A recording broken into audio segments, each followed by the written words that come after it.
Hey, what's up today, YouTube?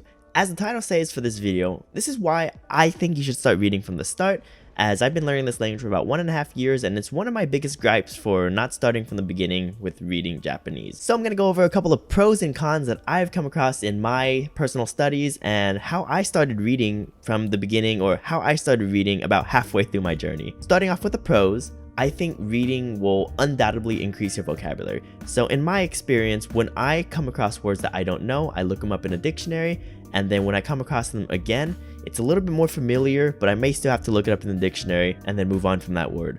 However, the more I keep seeing these words, the more that I become confident in my ability to read it, and the more it becomes ingrained in my memory that I no longer need to look up this word. With kanji being such a scary factor for so many people, I think being exposed to the kanji on a day-to-day basis by reading is a really great way to reduce the fear of kanji that you may have as a starting beginner. I know I had big fear of kanji when I first started, and just overall develop your confidence in that ability. The next thing I think is great about it is that it actively requires you to be present. So oftentimes I find when I am immersing in movies, TV, anime, I can sometimes start thinking of something else and then I lose focus and I have to pay attention back to the thing that's on topic. With reading, you can't really slack off. So with reading, you have to be present for the phrases, the sentences you come across, or you don't actually really understand what's going on. I personally think that's a plus for someone who gets distracted often from watching content, and it's just overall a great thing to have for active study. The next pro I have is I think it gets you used to the grammatical structures without actually really having to study grammar. And so one big thing that I've come across is I don't like to study grammar, and I don't know about you all, but grammar is not fun for me. So I avoid grammar and only really study it when I need to. So say for example, when I'm reading, if I keep coming across a structure that I don't really know what it's used for, but I can understand it, when I go search it up for a grammar definition, that grammar definition really sticks in my memory, and then I don't really need to look it up anymore. So I think that's a little bit more efficient than just looking and studying at the grammar and then forgetting it and then having to go back to it. I think it's a little bit more efficient just to keep coming across it during your reading and then develop the skills from there. And lastly, I personally think it has helped me in my ability to speak and to be able to hear things, as when I come across things in my reading, it ingrains it in my mind a little bit more. And so I don't have exact proof for this is just anecdotal, but by getting a lot of input through reading, by making that reading comprehensible for me, I've been able to comprehend more in listening and yet just listening. So I think it's a useful aspect if you want to learn to listen, as well as it'll increase the vocabulary and you'll be able to understand more and more. Okay, so now to get into a little bit of the cons for reading from the start, is the first thing is it can be very difficult to get into reading, especially for Japanese. The main reason is the amount of kanji you'll come across, and if you're coming from a language like me, English, you're not going to be used to the hiragana and katakana alphabet as you are with the English characters. And so one thing you'll have to spend a lot of time on, I spent about a week or so, is learning the hiragana and katakana. Honestly, you can learn hiragana and katakana in about 1 to 2 days, but it takes you about a week or so to start seeing them and really being able to read them decently quick. And so you have to spend some time in the beginning to learn hiragana and katakana so that you can read things like the furigana of kanji, and so you can just read things in general. The second part is that it can be very mentally draining from the start. I found that when I started reading about 6 to 7 months into my language learning journey, and by then, you would expect that I would have a little bit more of a mental capacity for reading, but it was quite mentally draining. And I think that's because I hadn't really spent time reading and practicing. It's kind of like working a muscle. You gotta read and you gotta practice in order to be able to read for longer. And so one thing you may experience, I know I experienced it, was I was only able to really read for like 30 minutes or an hour before I got too mentally drained to continue on. And so that could be one thing that is hard for beginners to do. However, I think it is kind of like a snowball effect.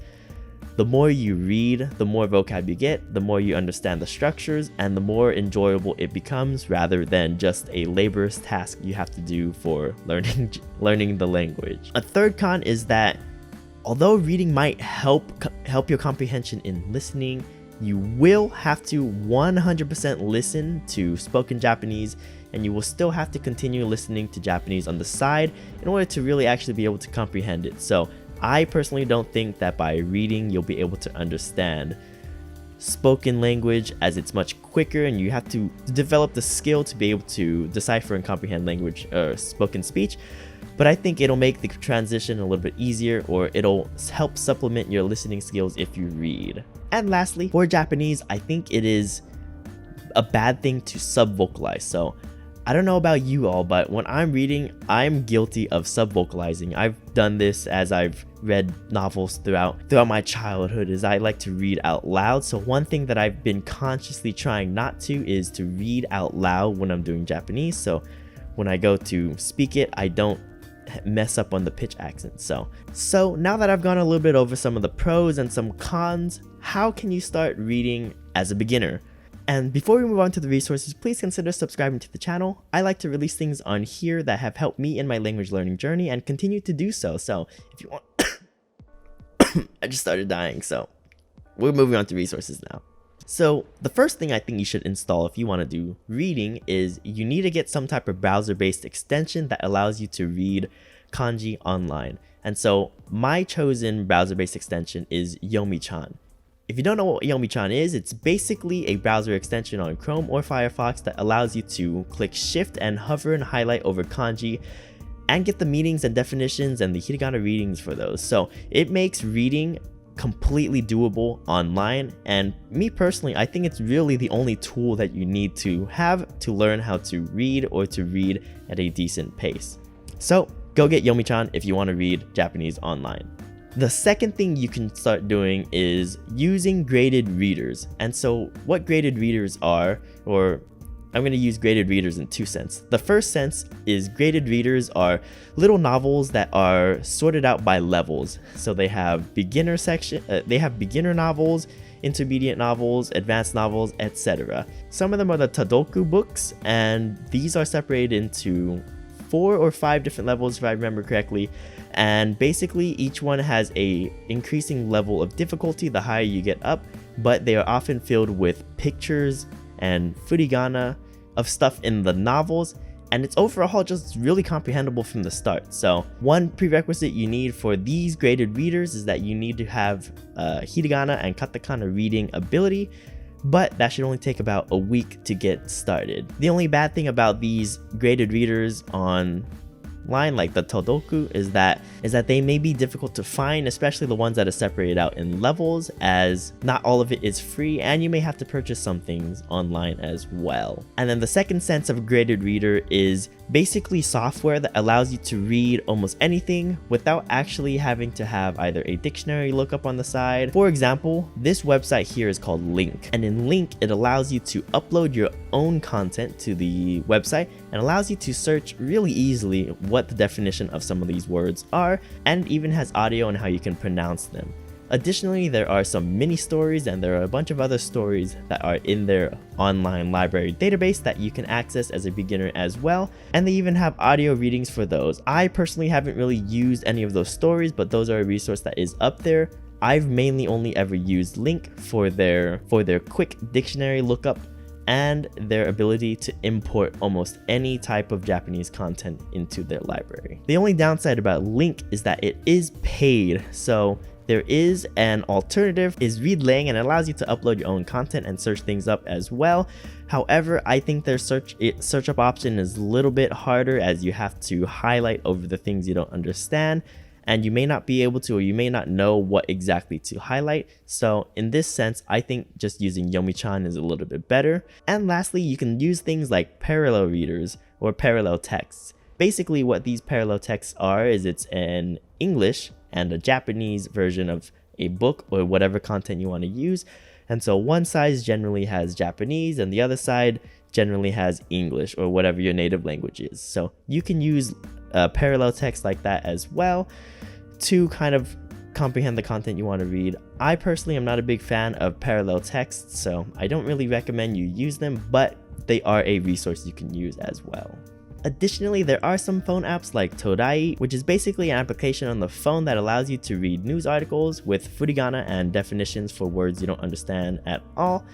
And then Link has a phone app, and then there's one that I personally like the most. It's called Jiro Jisho, but I'm pretty sure this one only works for Android devices as well. But it basically provides you with a way to read almost anything without having to go on your computer at all, with lookups for dictionaries and many more things as well. And lastly, you can use some type of spaced repetition software like Anki that allows you to see the words that you've come across in your reading and to build a stronger memory of them over time.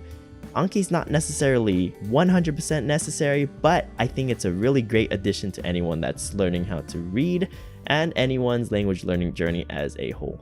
I know it's not for everyone. Go try it out, check it out, and see if it's for you, and it might work, who knows. And so that is about it for this video, and I know this isn't an extensive list of everything that is out there, but it's some things to get you started off as a beginner if you are just watching this video as a beginner.